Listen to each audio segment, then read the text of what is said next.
Convertid un árbol en leña y arderá para vosotros, pero no producirá flores ni frutos para vuestros hijos. Para dar continuidad a lo que estábamos trabajando durante la semana anterior, en esta semana estaremos entonces desarrollando el tema del flujo de energía. Mayo 26, indicador de desempeño 5 y 6. Recuerda tomar nota de los aspectos más importantes que se van a describir en el video. Para hablar de ese tema del flujo de energía, tenemos que tener presente que el flujo de energía es unidireccional, quiere decir que solamente tiene un sentido y una sola dirección. Siempre, como veremos más adelante, irá desde los productores hacia los organismos descomponedores. Es la forma como se va a pasar o se va a transferir la energía de un organismo a otro en el interior del ecosistema. También tenemos que es acíclico, quiere decir que no entra en ciclos como ocurriría con el agua, con el oxígeno, con el carbono, sino que esa energía se va a ir gastando a medida que va a pasar de un organismo a otro, otra parte se va a ir en forma de calor y por lo tanto entonces no volvería a retornar esa misma cantidad de energía con la que inició cada flujo o cada red trófica, que más adelante veremos que es la forma como se representa esa manera de traspasar la energía de un organismo a otro. Tenemos que tener en cuenta también que el flujo de energía es abierto, como les mencionaba ahorita. Entonces, al pasar de un organismo a otro y que cada organismo vaya gastando cierta cantidad de energía, hablaríamos de que hay una pérdida. Una pérdida, pero no es porque realmente se desaparezca, sino porque cada organismo la consume y el poquito que le sobra va a ser emitido en forma de calor a la atmósfera y este la tomará. Por lo tanto, no va a retornar nuevamente a un organismo vivo. El flujo o transferencia de energía del cual venimos hablando, que es una de las relaciones fundamentales que se va a presentar dentro de los ecosistemas, especialmente cuando hablamos de la biocenosis, que es lo que hemos venido conversando, es decir, los factores vivos del ecosistema, vamos a ver que se van a representar con las redes tróficas, famosas porque han sido conocidas por nosotros normalmente como las cadenas alimenticias o redes alimentarias. El nombre correcto con el que debemos trabajarlo es como red trófica. Esas redes tróficas tienen unos niveles o eslabones en los que se clasifican a los organismos de acuerdo a la cantidad de energía que reciban y de acuerdo al papel o función que estén desempeñando en ese flujo energético. También es importante tener en cuenta que siempre los niveles superiores van a obtener menor energía que los niveles que están en la base de estas redes tróficas. Siempre entonces vamos a ver que la energía al ir pasando de un organismo a otro va a ir disminuyendo y más adelante iremos conociendo las razones que hacen que disminuya esa energía. Las relaciones tróficas. Esas relaciones tróficas, como las hablábamos ahorita, están relacionadas con la forma en que se va a transferir la energía o va a fluir la energía en el interior del ecosistema. Cada organismo entonces puede ser considerado como alimento de otro organismo. En las representaciones gráficas que se van a utilizar para las redes tróficas o las cadenas alimentarias o las cadenas tróficas, como las llamamos normalmente, entonces se utilizarán flechas que van a indicar el sentido en que se está transfiriendo la energía. Es decir, que nos va a indicar qué organismo está siendo devorado o comido o consumido por otro organismo, para que podamos encontrar en qué forma se está relacionando y se está transfiriendo la energía en el interior del ecosistema.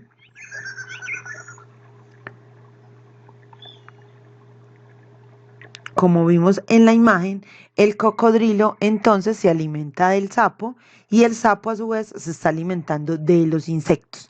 Eso es lo que normalmente estamos acostumbrados a ver, una relación lineal, porque hablamos solamente de esta relación entre 3, 4, 5 organismos. Pero la verdad, lo que ocurre en el interior del ecosistema es que muchos son el alimento del cocodrilo, muchos son alimento del sapo y muchos son alimento de los insectos. Entonces se forma toda una red que es mucho más compleja a lo que estamos familiarizados en ver. Además, como lo indicábamos ahorita, se utilizan flechas para indicar que este organismo está siendo devorado por otro. En el caso entonces del insecto, está siendo comido por el sapo y el sapo está siendo comido por el cocodrilo. Miremos bien el sentido de las flechas, porque ese sentido de las flechas nos indican quién se lo está comiendo. Pilas, indican quién se lo está comiendo. Así tenemos que se indica mediante las flechas cómo hay una transferencia de energía dentro del ecosistema. Veríamos que el insecto le transfiere energía al sapo y el sapo le transfiere energía al cocodrilo. Los eslabones o niveles tróficos de los que les mencionaba antes es la forma o una jerarquía que existe en el interior del ecosistema para organizar la función que desempeñan esos organismos en el momento en que están transfiriendo esa energía. Como les mencionaba ahorita, los niveles más altos o superiores son los niveles que van a obtener o van a recibir menor cantidad de energía. Entonces tenemos tres grandes grupos que serían los organismos productores. En el segundo grupo tendríamos a los organismos consumidores y en el tercer grupo tendríamos a los organismos descomponedores. Vamos a hablar detalladamente de cada uno de estos. Los organismos productores se conocen además porque son organismos capaces de fabricar su propio alimento. Tenemos así al grupo de las plantas, un grupo primordial y fundamental dentro de los ecosistemas, pues van a ser la base de absolutamente todas las redes alimentarias, las redes tróficas, también como ustedes lo conocen como las cadenas o redes alimentarias. Es muy importante tener en cuenta que ellos son los organismos más tecitos del ecosistema, pues van a ser capaces de fabricar su propio alimento y van a obtener el 100% de la energía del ecosistema, lo que no va a ocurrir con ningún otro organismo que esté presente en este.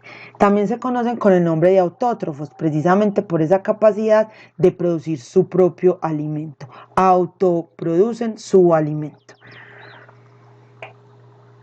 Vemos entonces que las plantas obtienen el alimento, ya lo habíamos visto en el periodo anterior, a través de un proceso conocido como fotosíntesis. En ese proceso, las plantas toman el dióxido de carbono que está presente en la atmósfera, toman agua a través de las raíces, esa agua viene con unas sales minerales, suben a través del tallo de la planta hasta llegar a las hojas. En las hojas hay unas estructuras de las células especiales que se llaman cloroplastos. En los cloroplastos llega entonces el dióxido de carbono, el agua y la luz del sol. Esa luz del sol provoca una reacción química para que se pueda producir hidratos de carbono y esos hidratos de carbono finalmente serán el alimento de la planta y se libera grandes cantidades de oxígeno que van a ir a la atmósfera. Voy a devolver la imagen para que podamos ver entonces lo que está ocurriendo en ese proceso de fotosíntesis en nuestra imagen.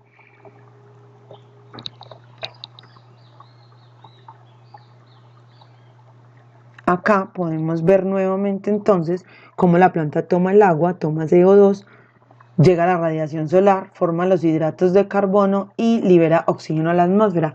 Esos carbohidratos o hidratos de carbono van a ser repartidos por toda la planta porque es lo que le va a proporcionar el alimento a la planta. Acá, como la luz del sol le está contribuyendo a la planta para fabricar su propio alimento, hablamos de que la planta transforma la energía lumínica que recibe del sol en energía química. Además, que también es muy importante tener en cuenta en este proceso de la fotosíntesis, es que la planta obtiene el 100% de la energía. Así, cuando se pase a los otros organismos, ya no se va a pasar ese 100% de la energía que ella consiguió. ¿Por qué? Porque cuando ella fabricó su alimento, consiguió ese 100% de energía, tuvo que continuar creciendo, tuvo que continuar reproduciéndose, tuvo que continuar haciendo un montón de funciones que hicieron que ella gastara su energía y por lo tanto esa energía se reduce. Entonces en su interior va a quedar almacenado solo una parte de la energía inicial que ella fabricó. Cuando otro organismo se la coma, no va a recibir el 100% de la energía, sino que va a recibir una menor cantidad.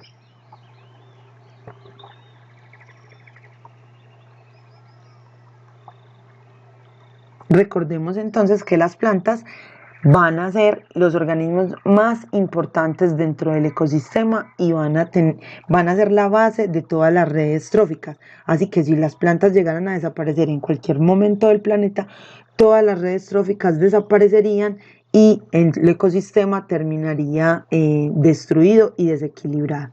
Por lo tanto, obviamente se perdería el ecosistema. Tenemos en segundo lugar, el segundo grupo es un segundo grupo muy amplio, son los organismos consumidores. A esos organismos consumidores se alimentan de otros seres vivos. Además, reciben el nombre de heterótrofos. Hetero quiere decir diferentes, o sea, se alimentan de organismos diferentes a ellos mismos. Y además existen varios niveles en esta categoría. Es muy importante porque esta categoría es muy amplia. Vamos a verla. Entonces, tenemos a los consumidores primarios, que son los herbívoros, o sea, aquellos organismos que se están alimentando de los vegetales y de las plantas. Tenemos a los consumidores secundarios. En los consumidores secundarios tenemos a carnívoros que se alimentan de herbívoros, o sea, organismos que comen carne, pero que esas carnes que se están comiendo se alimentaron previamente de plantas y de vegetales. A los consumidores terciarios, también conocidos como consumidores finales, tenemos a los carnívoros que se alimentan de animales o de organismos que son carnívoros. Tenemos entonces que los consumidores también tienen otras dos categorías diferentes, en la que vamos a encontrar a los organismos omnívoros. Estos omnívoros, como nosotros, como los cerdos, como los osos, son heterótrofos y se alimentan de más de un nivel trófico. Y los detritívoros, que se van a diferenciar en tres categorías. Esas tres categorías serían los carroñeros o necrófagos, que se alimentan de animales que están muertos, los saprófagos, que se alimentan de organismos que están muertos pero que ya están demasiado descompuestos y llevan mucho tiempo en descomposición, y los coprófagos, que van a utilizar los restos de las heces fecales de otros organismos para su propio alimento. Vamos a mirar algunos ejemplos entonces de estos consumidores omnívoros y detritívoros. A esos consumidores los podemos ubicar como consumidores cuaternarios. También son conocidos como consumidores finales.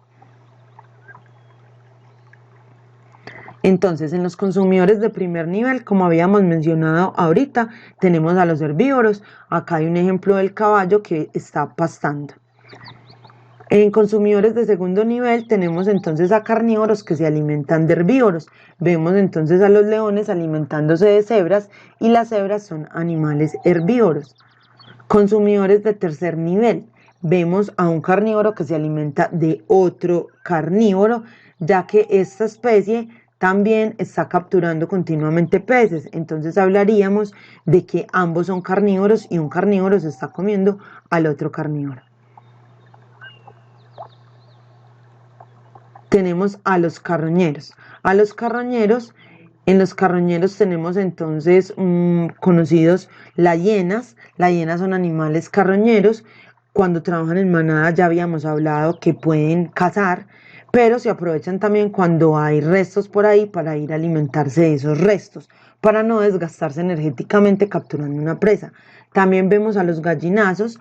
Esos gallinazos no van a ir a luchar, ni a cazar una presa, ni a capturarla, sino que simplemente van a alimentarse de materia que está descompuesta. También tenemos entonces a los saprófagos. Ya habíamos dicho que son organismos que se alimentan de otros que ya se han descompuesto porque llevan mucho tiempo muertos. Acá tenemos un ejemplo, a las lombrices. Entonces es materia que ya lleva mucho tiempo descompuesta, como restos de plantas, restos de animales, y vemos cómo entonces empiezan a desarrollarse las lombrices cerca para poder alimentarse de esos restos. También tenemos a los omnívoros, que son organismos que se alimentan de absolutamente todo. Mencionábamos que se alimentaban de varios niveles tróficos, pues pueden comer carne, pero también pueden comer vegetales, como vemos en el caso del oso, los cerdos, y en esta categoría de omnívoros nos incluimos nosotros mismos, independiente de que nosotros seamos veganos, vegetarianos o que decidamos optar por una dieta amplia donde comamos de todo. Nuestro sistema digestivo está diseñado para ser omnívoro. Acá hay que tener presente que cada organismo, su sistema está adaptado o especializado a ese tipo de alimentos que puede consumir. Es decir, que si un carnívoro come frutas, no se va a sentir lleno porque su sistema no está en capacidad de procesar eso. Lo mismo le pasaría a un herbívoro: si come carne, se intoxicaría porque su sistema digestivo no está en capacidad de procesar esto, mientras que un omnívoro no tendría ningún tipo de problema. Tenemos a los coprófagos, que también los habíamos mencionado en clases atrás, que utilizan las heces fecales de otros o de ellos mismos para completar su dieta. Acá vemos al cucarrón pelotero. En ese cucarrón pelotero él transporta estas bolas de estiércol para llevarlas hasta su refugio y allí poderse ir alimentando de esto que se va a ir descomponiendo. También tenemos a los conejos, que muchas veces pueden coger sus propias heces fecales cuando no lograron completar de procesar un alimento y este sale casi entero. Vuelven a retomarlo para volver a alimentarse de él. La tercera categoría, de la que habíamos mencionado anteriormente, son los organismos descomponedores.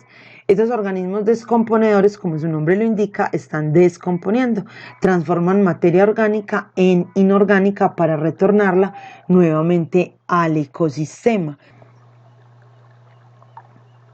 Los descomponedores se dividen en dos grandes grupos. Tenemos a los saprófitos, que están formados por hongos y bacterias y que lo que hacen es coger sustancias orgánicas muy complejas, transformarlas en sustancias químicas inorgánicas más sencillas.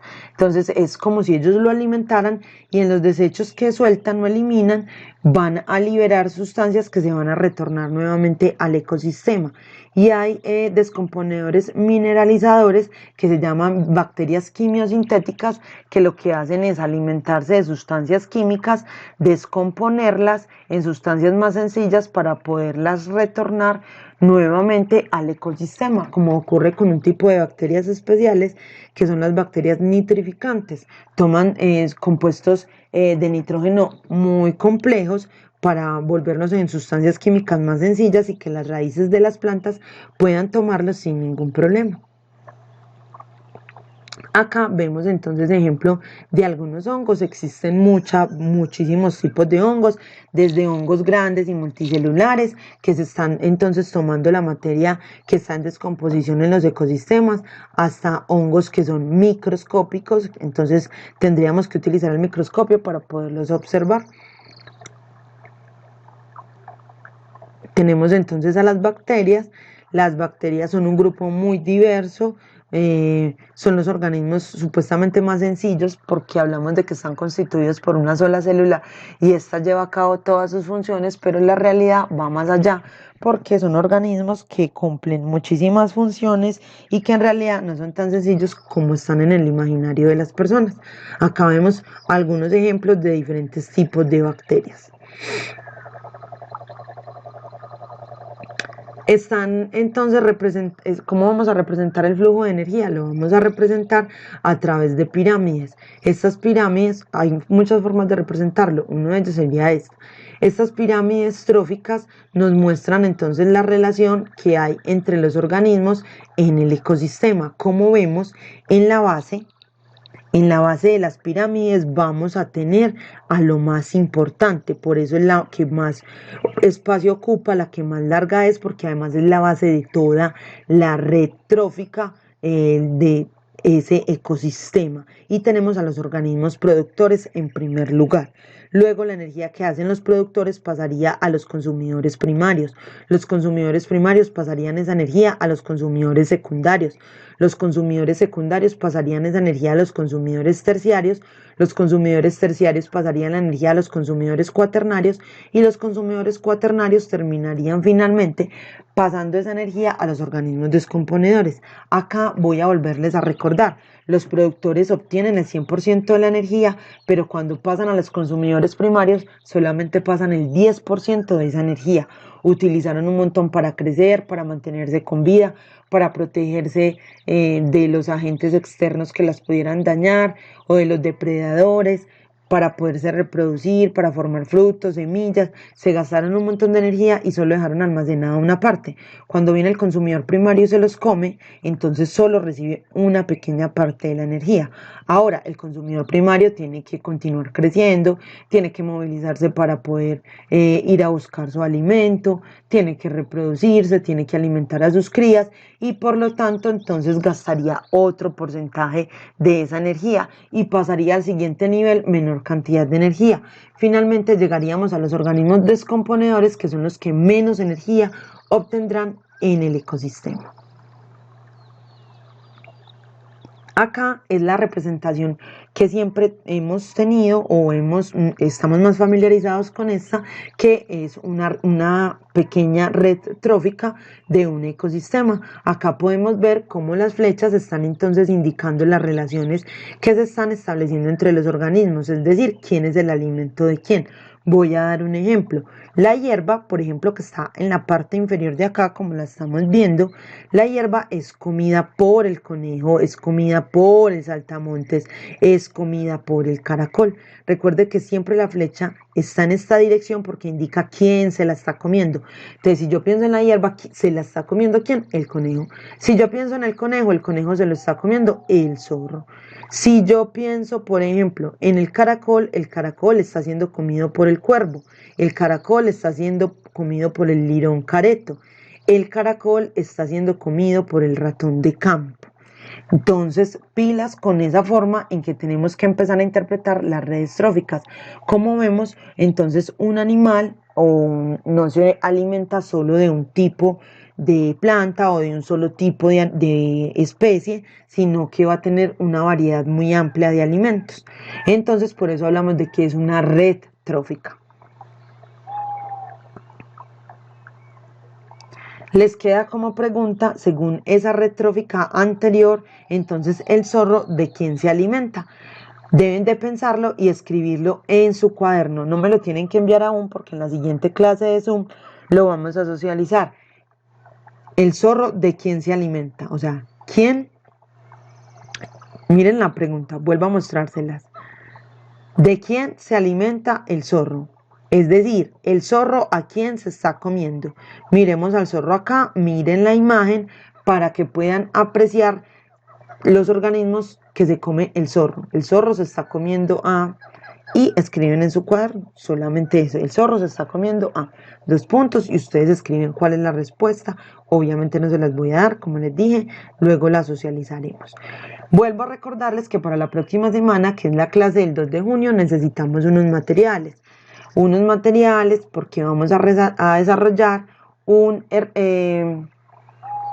terrario durante la clase y vamos a estar todos conectados por Zoom realizando esta experiencia. Por eso necesito que todos estén muy juiciosos ese día, con el computador conectado, con los materiales cerca, pero deben asegurar la parte donde estén poniendo el computador o el celular para que no vayan a hacer un reguero o un daño sobre este. Los materiales son botella plástica transparente que puede ser de 2.5 a 3 litros. Recuerden que debe ser de plástico porque la necesitamos partir. Segundo, tierra preferiblemente abonada para poder sembrar nuestra planta. Tercero, piedritas y arenita, un puñito de piedritas y un puñito de arenita. Si no lo consigues, no hay problema.